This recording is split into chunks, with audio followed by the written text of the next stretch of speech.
Today I'm down in the Situation Room and I'm going to talk about mounting and some options with the Surefire dual mode rail mount tape switch with Tailcap, and I also have some cable mounting provision here that I got from Amazon. I'll show you those also. I'm going to mount this to an AR style rifle, and I mounted this Surefire Scout-Lite Pro a while ago, and I showed that in a video with putting on the right side. I'm a right-hand shooter, so getting out of my line of sight. I talked about the muzzle blast, vibration, and mounting of the Scout-Lite, but I only left the regular tail cap on it. And sure, you can momentarily press it by just pushing it in a little bit and turning the light on, or it's really intended to press it all the way and turn the light on all the time. But you can momentarily turn it on, but that's kind of tedious with your hand way over here. And I thought, at least originally, that I'd run this tail cap and see how I liked it, and just by turning the light on all the time. Really what you want to do is press the momentary on switch, engage the target, turn it off and move, and then turn it back on, engage another target, and turn it off and move.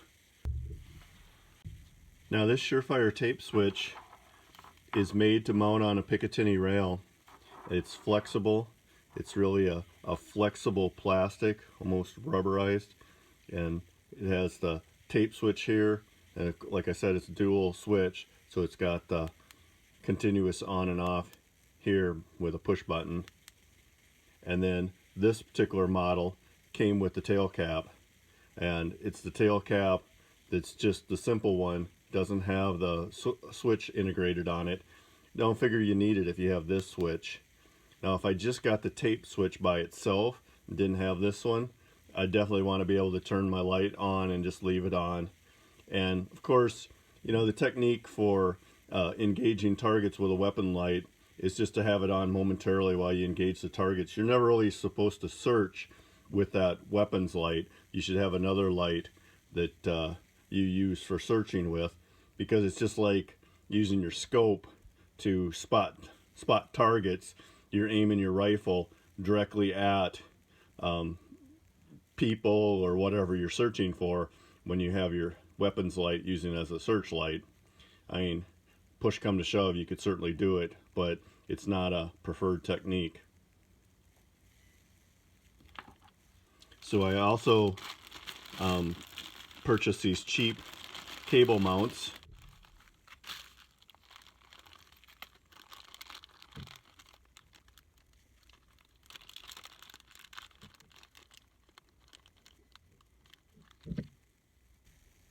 And these are the Picatinny rail mounts. So they're made to fit in the slot here, Picatinny rail, and then have a screw that goes all the way through to the other side, and then another mount. So here's where the wire goes on this end. I'm going to start by removing my cheap Picatinny rail protector. This is just a cheap piece of plastic. I've had these for years, so I don't know if you can still purchase these. I got them from Cheaper Than Dirt or someplace like that. But I've had this in my parts kit for years and haven't used this particular one. It just snaps on and off.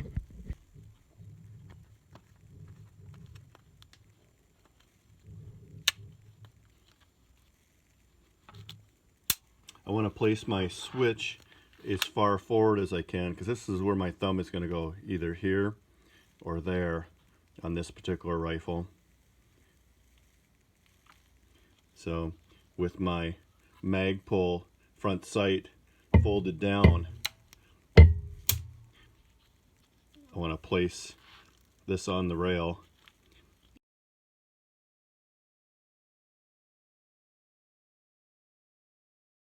There's little tabs right there on the edge. There's one there, there, there, and there. So that might locate it to keep it from shifting. Let's see if I can mount that right in the rail.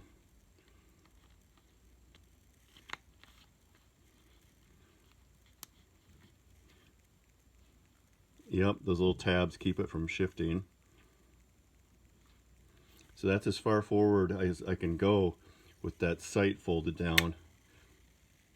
I could try going a little further and see if the sight will still, the sight goes all the way down to the rail, so it would sit up on top of this.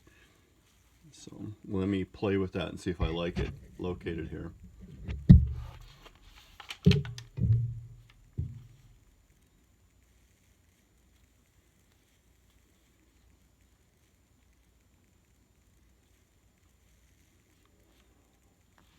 Well, we'll play with it more once I get it connected to the light.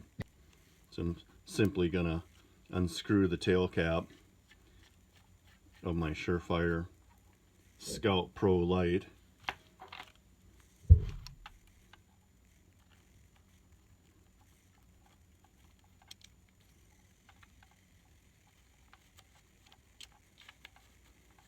And this will swivel right here once you it's kind of curling the cord, but this will swivel right here, so I can hold it with this thumb and turn it.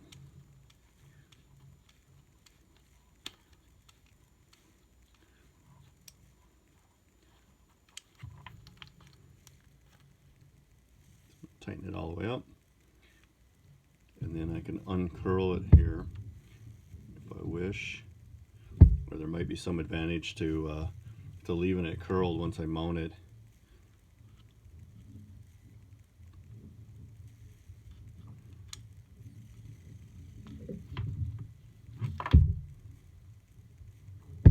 So what I had in mind was coming right down like this, those little mounts, and go here and up here, something like that, to hold it in place in a couple spots.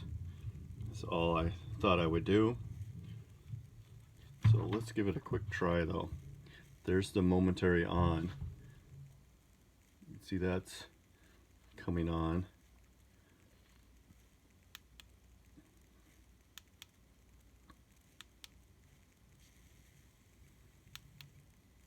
I like it. Let me see how I like where it's mounted. I do like where that's mounted. So let me work on my cable here and secure my cable to my handguard. Now this company that made these clamps also makes the M-lock style, so you could mount them to the M-lock, but I want to mount them up here next to my Picatinny rail. So let me work on that.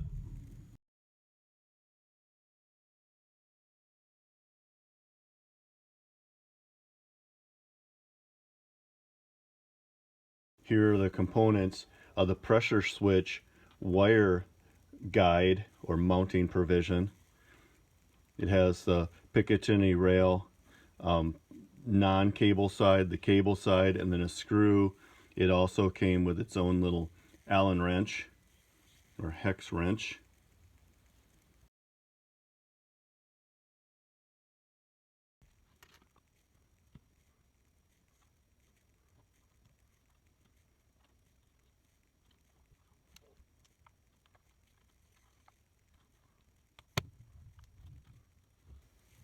And I'm not going to Loctite my screws. That might be a mistake. It's a fine thread, small screw, but I may want to take these off in the future. And since they're Allen head, they're going to be hard to take off.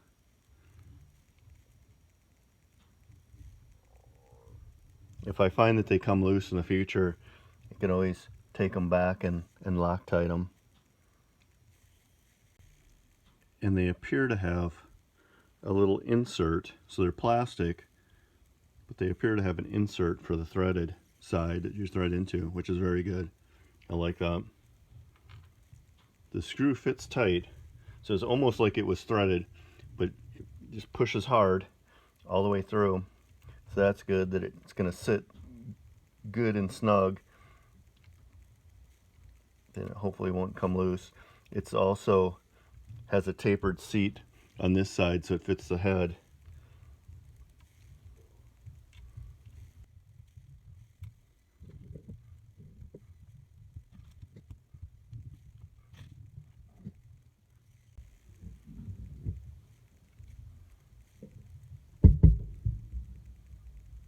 Okay, that feels like it tightens up nicely. See how the head seats down into this side of the bracket. Very nice. And there the threads just come out to the other side of that insert. On this side, it's about flush with it. I can just get my fingernail on it. It doesn't hold the cable real securely to my handguard. I suppose you could put something underneath there to wedge it, but I don't think you need to. It's probably okay that it can move just a little bit. So I'm going to add another one here. I want to hold the top here. I don't want to pinch off my cable. So I'm going to add one back here, either in this slot or that slot. Let's see how it fits.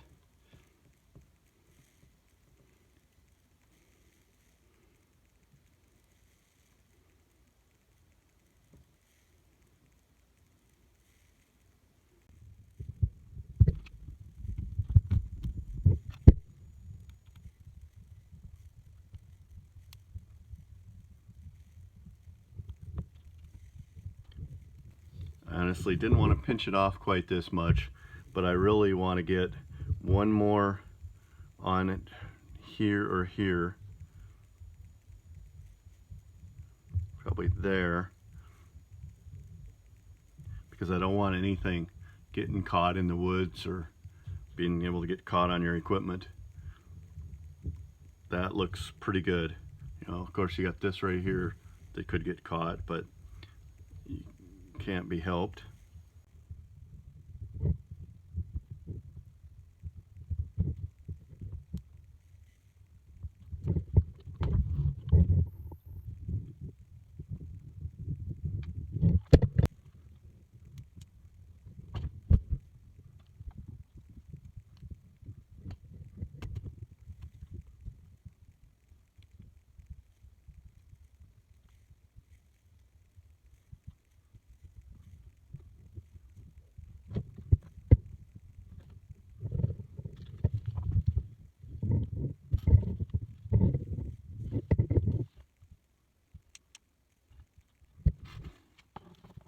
I think that works well in the location where I've got it. This wire holder, this guide, helps hold this Surefire pad in place, but I don't think it's necessary. It doesn't seem to move at all. Very happy with that. One thought I do have though is there is no off on this, so you can inadvertently hit the pressure pad and turn the light on at any time. Of course, this has got kind of a protector here. It's got kind of a shield, so you have to get inside it to push this push button in here, but there's no protector for this, and there's no off on your flashlight then, so you could inadvertently hit this pressure pad and turn your flashlight on when you don't want to. I don't know that's that important, being on the top of my handguard, but it is a consideration, especially if you're putting your weapons light in a Humvee or something like that and you're putting it in the mount. It's going to go up against the vehicle here on the mount and then be clamped around here with your magazine well sticking towards you. So you could inadvertently hit that pad with this particular Surefire rail mounted pad. And really, if you think the continuous on is an issue, you could always unscrew the tail cap. I haven't tried it on this one, but on a regular tail cap you just unscrew it partially, and then you're not able to use the pressure switch on the back of it. This one you can also just unscrew it here, unscrew the cable, and it comes with a little protective cover there, and I'm sure it maintains its water resistance, or it's waterproof either way. So, but then of course it's going to take some time to put the flashlight back into service. Now that concludes the video. I normally do general automotive work, modifications and tips, and I do outdoor sports, shooting sports, and some other outdoor activities in my adventure series. So be sure to check out my other videos. Please subscribe. Let me know what you think in the comments. I look forward to your comments.